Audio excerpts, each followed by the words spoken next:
I think it was back in August. We did a segment. I don't even think I had Colin clip it because it was only like 2.5 minutes. But I did a segment and I just floated a theory that we were going to have working. We always have a certain number of working theories here on the show for any given year. And for 2020, given that it was the COVID year, not a COVID year, it's only been one of them, so the COVID year, as Matthew McConaughey called it earlier in our interview with him, these COVID-19 times. Well, since it was these COVID-19 times, we floated what we were just going to call the lost season theory. And the lost season theory was that, sure enough, COVID was proportionately affecting the entirety of America. And so you were going to be able to say, well, all the programs had to deal with it. And that, in a way, is true. But I mean, that's like a blanket. The fact of the matter is, once we get into the season, and we are here now, and once we're removed from the season a few months from now, you're going to be able to look back, and inevitably, COVID will have disproportionately impacted some programs way more than others, maybe even in the same division, in the same conference, way more than others.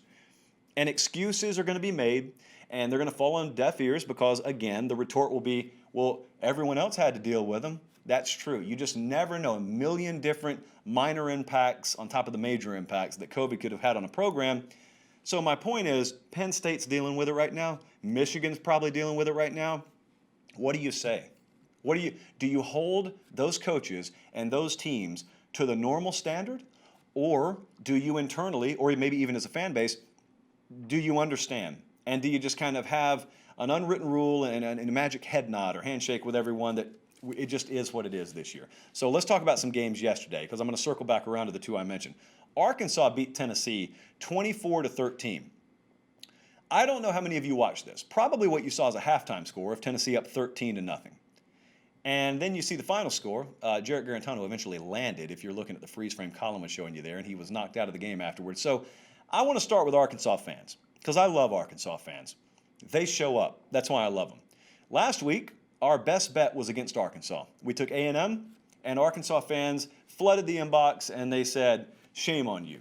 You'll be proven wrong. Well, we weren't. We were proven right. But you know what they did Sunday? They showed up. Every single one of them showed up and said, well, I guess you were right. Okay, good game, though. Well, then we took Tennessee. Not as our best bet, but we took Tennessee against Arkansas later in the week. I even made it one of our featured plays come yesterday morning. And they came for me again. But this time they were right. And so, as long as you're there beforehand, and as long as you show up when you're wrong, I am willing to stand here like Dwight Schrute on an office desk and just wear the necklace attached to a poster board that says, liar, I lied about Arkansas yesterday. It turns out I lied about Tennessee yesterday too. So, we did not have a padlock stat in this game. We had a padlock quarter, our first ever padlock quarter. Colin watched it. Painfully watched it yesterday. He knew what I was talking about as soon as I walked in. The third quarter in this game was unlike anything I think I've seen all year. I want you to listen to this. And keep in mind, this is not a stat line that Alabama put on Tennessee. This is a stat line Arkansas put on Tennessee. They had, in the third quarter alone, down 13-0, by the way, Arkansas had a 257-16 total yards advantage. They had a 6 of 7 third down rate. Arkansas had 10 first downs in the third quarter alone. They had 170 yards passing and 80 yards rushing in the third quarter alone. They ran 28 plays to Tennessee's 10 plays in the third quarter alone. Arkansas ran off a 9.2 yards per play clip in the third quarter. Tennessee was 1.6. And oh, by the way, the most important stat, Arkansas outscores Tennessee 24-0 in the third quarter. And you may say, wait a second, that can't be right. They only scored 24 in the whole game. That's right, friends. All 24 Arkansas points. The Piglets hung in one quarter of play yesterday. So now they're 3-3 officially, but really they're 4-2. You and I both know that. They have got a trip to Florida this week. They've got LSU. They go to Missouri, and then they've got Alabama. Congratulations to Arkansas. Now on the flip side of that coin, it was very disheartening for you guys. I know, you Tennessee fans, I've heard from you already today. The offense is a mess. The quarterback situation is a mess. We finally got to see Harrison Bailey yesterday, but yet, if you were to have had the Tennessee headsets on, you probably would have heard something along these lines. Jim, you can put him in the game, but if he throws the ball, I'm going to stab you in the neck. Because that's exactly what happened. Harrison Bailey goes in the game, handoff, handoff, handoff, handoff. Oh, Here's the best part.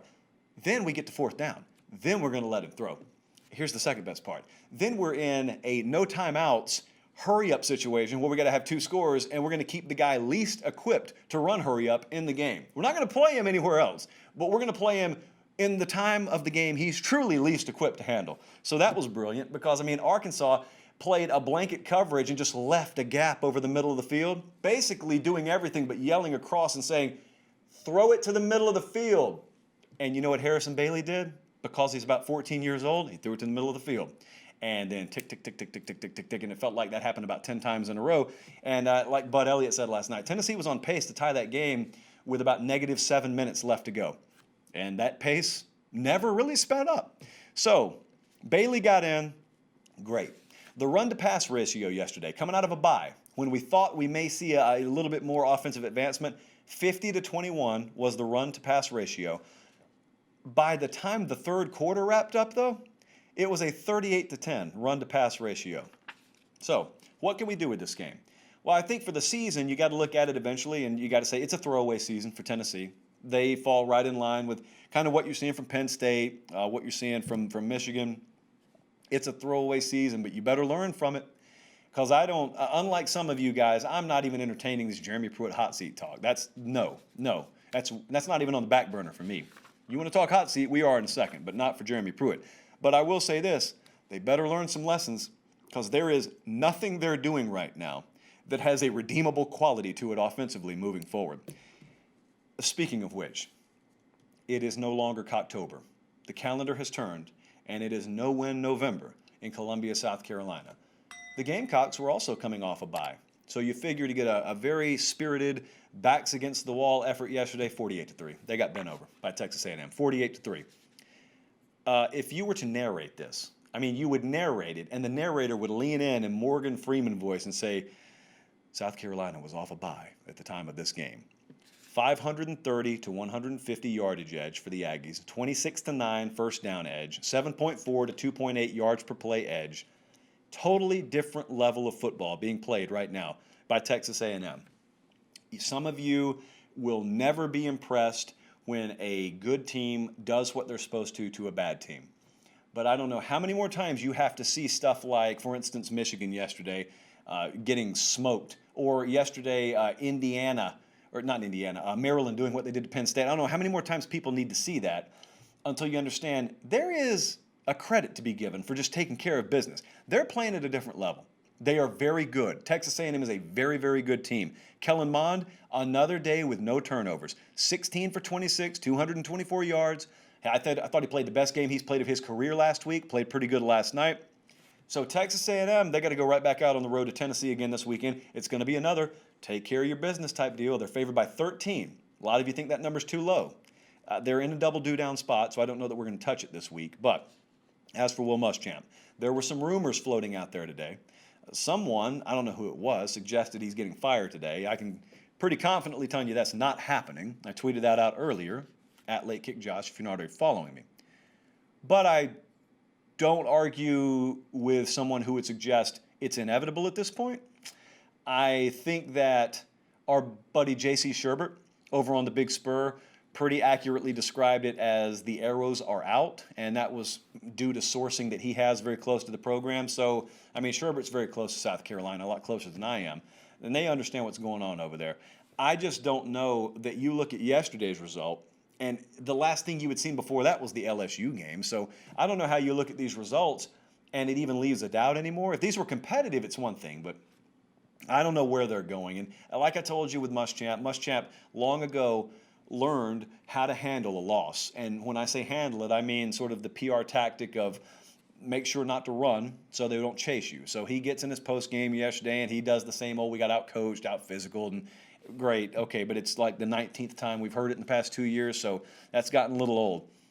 I would lean heavily towards changes probably coming towards the end of the year there. The only thing that is in line to maybe save you is if they've just already made an internal decision. We're not making a change no matter what. And I don't know that that decision's been made there. I think maybe leaning towards the opposite. Penn State got smoked by Maryland yesterday. Maryland scored 35 points against Penn State. You tell me how this stat ever happens. Maryland and Mike Loxley and Baby Tua score 35 against Penn State. They never had a snap in the red zone. Not one. That's how thoroughly toasted Penn State safeties were all day yesterday. This, to me, I know he had an ugly one early in his career, but, I mean, you're several years into your tenure now. I don't think you have a worse loss in the James Franklin era than this one. They were favored by 27.5. They were a 4-touchdown favorite in this game yesterday. They never had a shot. Maryland was up multiple scores the entire day. So there's a harsh reality here. Circle right back to what we talked about in August, like I led the segment with, the lost season theory. It's just a lost season. And the reason I floated it back then was because I wanted to remind you, you gotta figure out ahead of time how you choose to process this stuff. Because if someone's going to have a lost season, you almost have to understand it needs to be isolated totally from the rest of reality. Like 2020 has to be a one-season scenario in a vacuum that's not even connected to 2019 or 2021. That is how I'm choosing to view Penn State. They're bad. I mean, they're horrible. Offensively, they've regressed. At quarterback, they've regressed. They got a new coordinator in there. Nothing's taken root. It's terrible. It's like planting seeds in a gravel parking lot. Nothing's taken root. Having said that, it is truly like beating a dead horse. I don't think this product's going to get a whole lot better. I just don't think this team's very good. And so, I mean, yesterday, John Dotson, who is one of the few bright spots on this team, afterwards was meeting with reporters, and this is a quote from him. He said, "We're not as one right now. We're not a unit. There's a lot of different things going on that are distractions we shouldn't be focused on." Now, I don't know what in the world that means. I have been privy to the inner workings of college football programs before enough to know there are a million things that could be going on. But that's a normal year. Tack on the garbage that you've had to deal with COVID, and like I said, for whatever reason, some premier programs are going to end up being disproportionately impacted relative to other ones. I mean, Penn State and Florida exist in the same world. Yet, I think it's pretty clear, for whatever reason, COVID has disproportionately impacted this team, and the external factors have impacted them more than Florida. I can't tell you why. Florida had to cancel games because of this, so it's not like they haven't been impacted. They've handled it better. Penn State's just been ill-equipped to handle it. And if you want to judge James Franklin and his future on that's fine. Like, that's your business. I just don't know that I'm going to take a once-in-a-generation situation and his inability to handle it as a means to question whether he's the guy for my program long-term when things are back to normal. So, I mean, they're 0-3 right here. The dynamics, the offense are totally MIA. They looked very lifeless yesterday. You would expect a true backs against the wall, wounded animal mode, whatever you want to call it. You got none of that. But I'm not budging on James Franklin. Other coaches, I am. I'm about to talk about one in just a second, but I'm not going anywhere on him. So, like a lot of you were DMing me, that's not where I am on James Franklin. Maybe you make changes there. I just don't know the head coach is one of them. It'd help to find a quarterback, though. Indiana beat Michigan 38-21. I was so in love with Michigan last week. Michigan -3 was one of our favorite bets of the week. Never close. We were just wrong. We were just dead wrong on it. It was stunning. It continues to be stunning how bad Michigan is at corner. The defensive back play, outside of Dax Hill, the defensive back play on this team, especially at corner, is abysmal. It's terrible. I always mention hashtag Michigan Buddy, the Michigan Buddy or buddies I have.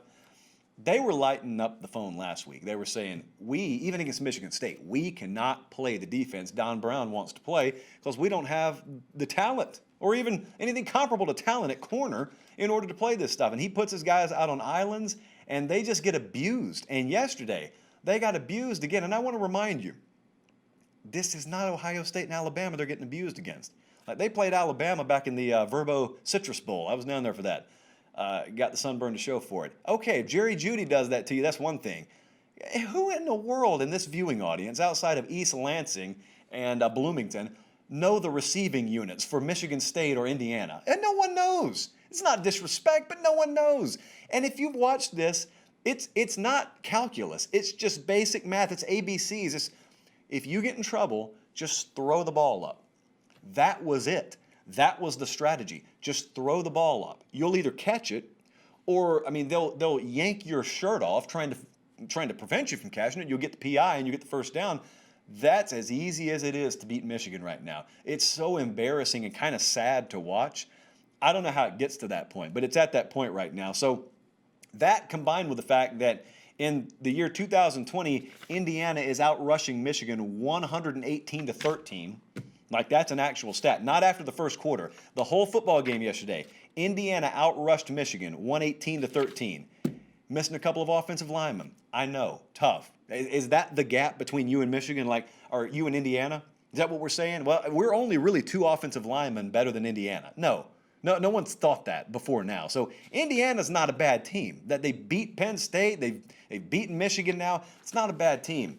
I think we understand what the pecking order is supposed to be in the Big Ten. Well, it's not that. So here we go, back to the inbox yesterday. I've got written right here, I'm not going to read these quotes. There are too many of them. But is Harbaugh done?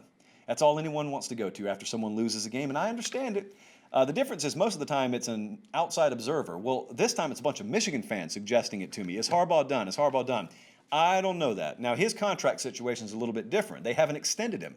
I don't know. Maybe this will be the first time in the history of college football a contract is just allowed to expire on its own. But he has a card left in his back pocket to play. It's the Don Brown card. So he could fire Don Brown, theoretically, and you could say, well, defense has been our problem. I don't know unless you're hiring three corners to replace him. I don't know how in the world the product's going to get a lot better. But remember the reset philosophy that I gave you on Michigan.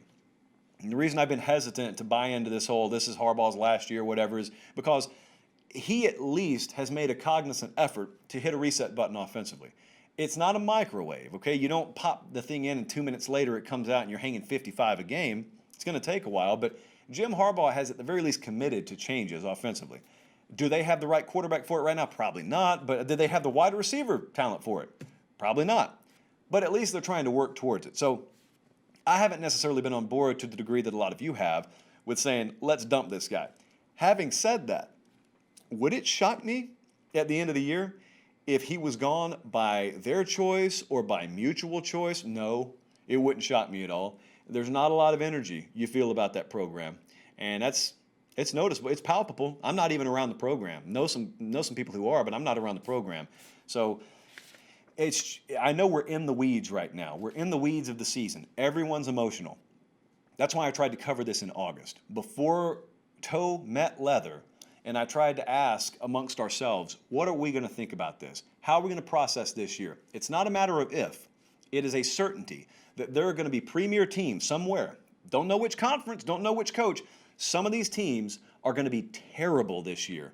And some of them are ranked top 10 in your preview magazine right now. They're going to be terrible, and it's probably going to be in large part due to the unnatural feel of the season and all the ramifications. How are we going to handle it? You can't wait till you get in the season, because once you get in the season, you don't think about this season any different than any other.